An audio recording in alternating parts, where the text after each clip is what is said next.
সুযোগ ব্যবস্থা অনেকটাই ভালো এবং আমার মাধ্যমিকে এখান থেকে 95.38% নম্বর এসেছে 763 নম্বরে এবং পুরো পশ্চিমবঙ্গের মধ্যে আমি নবম স্থান অধিকার করেছি। প্রথমত আমি আমার শিক্ষক আফজাল হোসেনকে জানাই ধন্যবাদ। তিনি এত সুন্দর সুযোগ শিক্ষার ব্যবস্থা করেছেন একটি ছোট্ট গ্রামে। এবং তারপরে আমি আমার শিক্ষকদের জানাই শ্রদ্ধেয় সম্মানিত শিক্ষকদের জানাই শুভেচ্ছা এবং ভালোবাসা।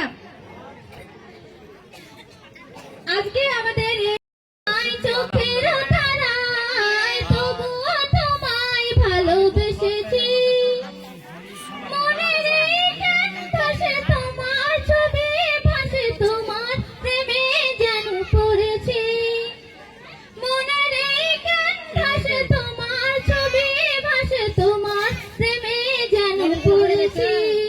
আমি দেখিনি তোমায় চোখের তারায় তবুও তোমায় ভালোবেসেছি, ওদের ময়দানে রক্ত ঝরালে কায়েমের জন্য, পাথর বুকে ফোটালে ফুল মনুষ্য জাতি ছিল